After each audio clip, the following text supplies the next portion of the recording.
This is FYI on your TV, brought to you by Hometown News. I'm Kathy Botham. I've got my history teacher, Mr. Phillips, back with me. Doug Phillips. Yeah. With permission, right? Yeah, that's with right, permission, that's right. with permission.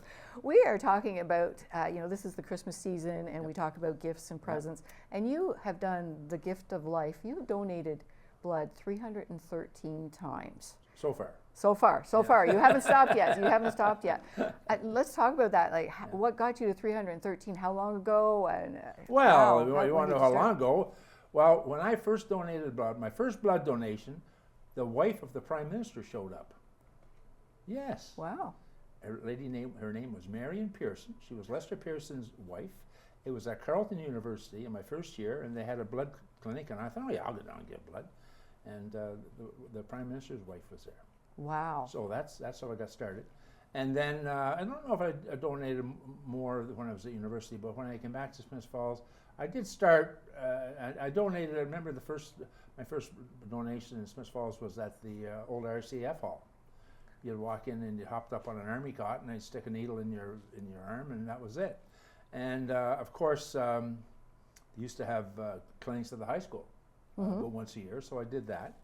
And then after a bit, most of the clinics were at the Civitan Hall. You could don't. I think in those days, this is back in the 70s. I think they had 4 clinics in Smiths Falls a year. Now you can donate whole blood every 56 days, which works out to 6 donations a year. So, but you could donate. They only had 4 clinics in Smiths Falls. It was a mobile clinic. The permanent clinic, they came out from Ottawa, and the permanent clinic when I first started was located down on Plymouth Street, which is off Bronson Avenue. So it was a bit of a trek. I went in there a couple of times when I missed my local appointment. You had enough. There was a gap enough so you could go in and donate and still make the next one. And I drove into Ottawa a couple of times to make up one that I missed locally, but it was a bit inconvenient. So I did that for several years, and then I must have been in my late 30s, or maybe I was 40, and I looked and I said, oh, I'm this age and I've made 25 donations, say. I'm going to see if I can get up to 1 per year. Like when I'm 45, I want to have made 45 donations. That was my first goal, to get up to 1 per year of my life. And so it took me a few years, 4 times a year. Obviously, it took me a few years to get up there, but I did. And then I thought, well, I wonder if I can get to 100. So I calculated, yeah, I can do it. So I did it for several more years, and I got up to 100. And then I kept going, and I said, I wonder if I can get up to 200. And I did the math. I said, no, I can't do it, because in those days, they used to cut you off at a certain age. There was an upper limit to when you could donate blood. And I couldn't make it by donating 4 times a year, or maybe it was up to 6 times a year locally in those days. I don't remember exactly. And the only way I could get up to 200 was to switch what I was doing. I was donating whole blood every 56 days. But if you donate plasma, you can donate plasma 24 times a year, 4 times as often. The catch is, you can't donate plasma at a local clinic. You have to drive into Ottawa. So it was July 1st, I remember my wife and one of my sons, they came down to Ottawa with me. They dropped me off. I made an appointment, and they dropped me off at the clinic. The clinic had moved out to Carling Avenue. So it was a lot more convenient than getting down to Plymouth Street. And so I walked in, and my wife and my son, I said, oh, I'll be an hour and a half. So I walked in. They left. They went shopping. And I went to the reception area where they prick your finger and test for your iron. And then I was, as I say, I had an appointment. And then a nurse came out from the back, and she said, I'm sorry, Mr. Phillips, but we can't do your platelet draw today. Our machine is broken. When you go and get blood work done, they take little vials of blood. Well, they do that too when you, certainly when you do platelets. I'm not sure if you do when you do whole blood. Probably when you do whole blood too. I don't know. I can't remember exactly. But what they do, they take one of those vials and they check right away, right there. They have a machine that analyzes your blood and tells them the hemoglobin count. and more importantly for me, the platelet count. And at that time they accepted platelet donations if your platelet count was between 150 and 400. Well, they had no way of knowing what mine was. She said if you had been here before, we would have an idea what your platelet would be. We can take you. But I said, we can't take you today. So I had to phone my wife and come and get me. I'm done. I can't do it. And the nurse, she went back in. I heard, she told me later, she said, well, that's the last time we'll see that guy. But I went back a few days later. Yes. And I did my platelet donation, and I did it for about 10 years. I averaged about 20 donations a year. Oh, yeah, Wow. I was at 100, a little over 100 whole blood donations. And, of course, doing 20 times a year, you get up to 200 fairly quickly, you know. So I get to 200, and then I'm just going on, and I said, well, I wonder if I can get to 300. And I got to 300, and but things changed. First of all, when I started doing platelets, they would take a unit, one unit. I don't know how much it is, but it was a unit. Well, of course, they're trying to maximize their use of their equipment and whatever. So they upped it to 2 units. You had to, when you made a donation, they took 2 units of plasma. However, my platelet count was never really high. It was always around 200. Well, 200 with the platelet count of 200, it takes too long to get this double donation. So they would the odd time I would qualify for the 200, but often I was back at the 100. Well, the people I was dealing with, that was fine with them, but it wasn't so good with the people above, right? They wanted to get more platelets. So eventually I was, I couldn't do platelets anymore.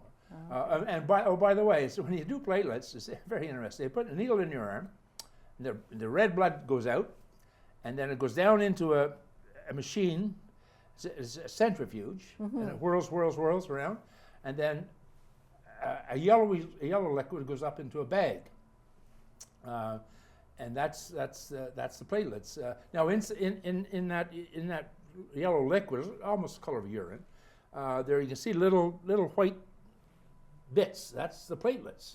And then of course then the rest of the blood goes back into your arm. So it's a cycle. Oh. Yeah. So whirl up, and then whirl back, and then so it takes a long time. Oh, I didn't Whereas realize if that. you do a whole blood donation, the whole blood is usually between 5 and 10 minutes, depending upon the size of your veins or whatever. But platelet donation takes like an hour. Really? Takes what a while. I didn't realize they put the blood back in. Oh yeah. Oh, yeah, wow. Yeah, Wow. yeah. Wow. So I did that for about 10 years, and the other thing I should mention is that my blood type is O negative, which is very desirable. It's what they call a universal donor. Right. And they told me, they said, well, at the end they said, we don't accept people with O negative blood are not accepted in the platelets anymore because it's so valuable as whole blood. Oh, okay. Yeah. No, I don't know if Okay. that's still true, but that's what I was told. Okay. Things change all the time. Oh, yes, absolutely. They change they all do. the time. Yeah. And actually, when I was donating the platelets, I would get a call. Didn't happen. It happened several times. I would get a call from the blood services, and they'd ask if I could come in because I was O negative. If I could come in and do a whole blood donation. I said, "I'm sorry, I just made my platelet donation last week." I said, "Oh, sorry." So they just saw the O negative, and it was like a flashing red light. right. You know? Yes. From what I understand, the backlog of the storage of O negative blood is like 3 days. It's not a lot. No. And so at this time of the year, like at holidays or in the That's right. summers, you might hear that yes, there's a shortage of blood, and it's very true. I know one time when I was doing my platelet donation, they take you into a room and they ask you all kinds of questions. They take your blood pressure, they take your body temperature, and they do some other stuff, and they ask you a bunch of questions. Right. And oh yes, so they had a folder. My assistant there all the time had a folder like this, and I noticed one time there was a little tab on the top of the folder, and so I said, "What's that tab for?" She said, they're waiting for your blood at the hospital. Yeah. Oh, wow. Yeah. Boy. There was already that much of a need. Yeah, It was I had made an appointment. They knew I was coming in, and if I hadn't shown up, well, they would have gone someplace else. But right. boy, it sure realized that's how much of a need there is. That's right, so much of a need there is. Wow. And of course, from that time on, I always check the folder to see if there's a tab there. Do you know what it is? Wow. And sometimes there was, but Wow. So what was your motivation, for that first day at Carleton University to keep it going this much? I mean, this is a commitment. I suppose in the back of my mind, my father was a blood donor, and I remember he donated 100. He had a certificate for 100 donations, and I suppose in the back of my mind that was okay. Well, my dad did it, maybe I can do it too. And, right. Of course, before I went to Carleton, before I went to university, I probably wasn't of age. I mean, it was to be too young. I think because now it's 17. I think maybe in those days it was 18. They've maybe changed the rules a bit. The other thing I should like to mention, a couple of other things. From time to time, they have, every year, they have a donor appreciation night. This is in Ottawa. And if you reach certain levels, like 50 donations, 100, 200, whatever. And one year, I was in, my wife and I went into the event. And they often have a speaker there. They always have a speaker. And this time it was a young woman, a young mother, and she was at the front of the room, talking about when her child was born, there was something went wrong. I don't understand what it was, but the child needs something like 6 or 7 blood donations within the first 24 hours, while the doctors could figure out how to save this child. Right. And while she was telling the story, she was quite emotional at the front. She was thanking us for doing this. Yes.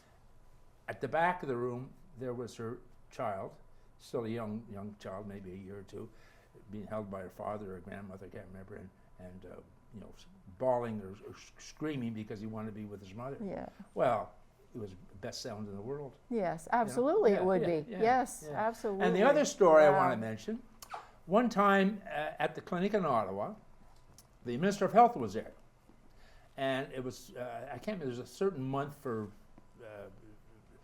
blood services. Says that they try and encourage donations a certain month, and so the Minister of Health was there as part of this promotion, and he was uncomfortable because he was. I don't know if he's a regular blood donor, but he was uncomfortable being the face of this. He wasn't very comfortable doing it. I give him credit for that. I mean, he wasn't trying to say, "Hey, here I am," Yeah. But while they were setting up and taking this shot for the publicity, I was sitting at a table with a gentleman from Canadian Blood Services, and we would get talking. He said, people say you got to get more. One of the issues with Canadian Blood Services is how to get donors, how to attract and keep donors. Right. And he said that people say, you got to get more young donors. He said, we got all kinds of young donors. We go to universities, we go to high schools, we got all kinds of young donors. That's not the problem. The problem is when people get into their late 20s, early 30s, they get a family, they get involved in their career, they get busy, and he said, you can't mail in a blood donation.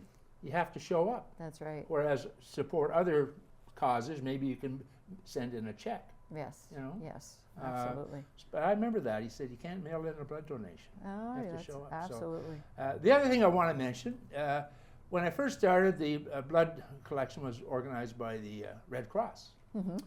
But, and they asked you, didn't ask you any questions. You just walked in and hopped up the thing, and they stick the needle in your arm. But of course, HIV/AIDS put an end to that.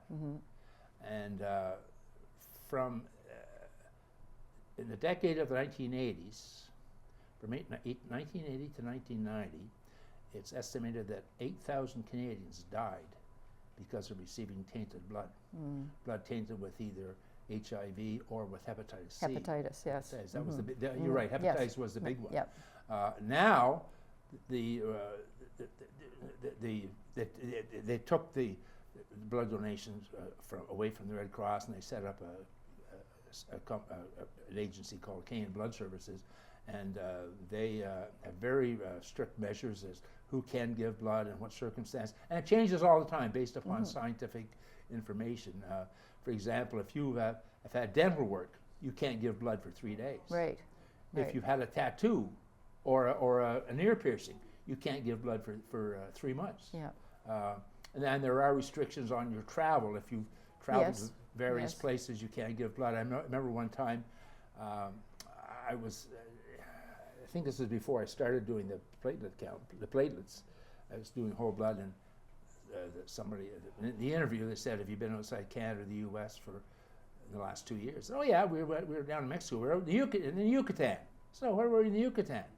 Oh well, we were in Cancun, and one day we went over to Cozumel, to the island of Cozumel. Oh yeah, and one day we went out to see the Mayan ruins at Chichen Itza, and the person was put down their pen and said, "See you in a year." Oh. Wow, because you traveled a lot, yes. And at that time, Chichen Itza was, there's a possibility of getting malaria. Oh, from right. it. But I did check, before I came in for this, I checked on some of the restrictions. Chichen Itza is fine now. Okay. So it changes all the time. Yeah. And for many years, part of the interview, I would be asked face to face, somebody would look me in the eye and say, "Have you had sex with a man even one time since 1977? No, that's what it was like in those days. Now, There was a question on there about monkeys too. I can yes, remember. if you've handled monkeys, Yes. yeah, the other thing that you might find surprising, at one time you could not donate blood if you spent 6 months total in Great Britain or Northern Ireland between sometime in the 80s and sometime in the 90s. Because of the mad cow disease. Oh, why, yes. And mad cow is associated with something called Creutzfeldt-Jakob syndrome disease, which is a form of dementia. And so if you'd been in Great Britain or Northern Ireland for 6 months, you couldn't donate. They're very strict, yes. And they removed that restriction December the 4th of this year. So Wow. it's been in effect for a long time. So you're going back February 28th? Well, yes. The reason I was couldn't donate, I'm not going to say why. It was a pretty minor reason. It was involving some vitamins. But I looked, and yeah, it's okay. So I've rebooked to go back. Now I figure if I can live another 17, 18 years, I might get to 400. There you go. There you go. Challenge accepted. Challenge accepted. That's right. That's right. Yeah. Just quickly before we wrap up here too, your Frost and Wood book is available for Christmas? Yes, it is. It's at Heritage House Museum, and I'm just going up to Tom Clark's place to drop him off a couple, and it's available at Arley's Books. Now I do have it. The ones at the Heritage House and Tom's are hardcover. I've ordered. I got some new hardcover books, and there's some slight modifications. I made a couple of changes based upon feedback I got from people, Okay. and I did correct a couple of errors that I discovered in the first one. So it's available at those 3 places in town. I'm speaking over at the Probus Club in Perth in January. Okay. Yeah, I've been there once, and it's a very good crowd. Now, I'm not expecting to sell a lot of books, because that's not really. It's more information stuff, and it's more speakers Yes. talking about topics. Yeah. But they said I can have a table and see if I can sell some books. I was at, maybe you saw at the Heritage House Museum a couple of weeks ago. Yes, you were there. Yes, I was there. And yes, a good reception. Yeah. Yeah, it's fun. Excellent. And Excellent. of course, what's happening in 2025? Old Home Week. Oh, Old Home Week. Yeah, Yes, Old Home exactly. Week. That's right. Yeah, maybe I better order a truckload. I think you should. There's going to be a lot of people coming home looking for their history teacher. That's right. That's right. That's right. They'll find them here on FYI. Yeah, that's right. Thank you very much for coming here. And thank you very much for 313 donations to help other people. It's a gift of life that you. Well, it's amazing. I appreciate your comments, but it's very rewarding for me. I get more out of it. I'm proud of it. Well, you should be. Yeah. You should be. It should be, especially the day that you heard the little baby cry. Oh, Yeah. just There's the couldn't reason. believe it. Yeah. I mean, I could believe it. I mean, Yeah. so happy. What a happy sound. Yeah. Absolutely, absolutely, absolutely. Well, thank you very much for coming here and telling us your story. Merry Christmas. Yes. And continue to give the gift, for sure. And I hope other people are hearing this will check out. It's February 28th at the Legion in Smiths Falls. That's Legion Smith Falls. You can show up, or you can go online at Canadian Blood Services and register and pick a time.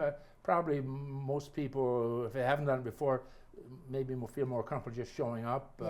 Because working your way through the Canadian Blood Services website is okay. Yeah. But I certainly, that's one of the main reasons I'm here. The main reason I'm here is hopefully get a few people at least who think about this. I think people think about it a lot. They just haven't made the step yet. Yeah. So make the step. Let's do it. That's right. That's right. That's right. That's right. Well, thank you very much for coming here. Mr. Phillips, my history teacher, thank you very much for being here today. Doug Phillips, and when I say with permission, that's from my mother, not from you. Thanks for joining us. Merry Christmas. Yeah, Merry Christmas to you too.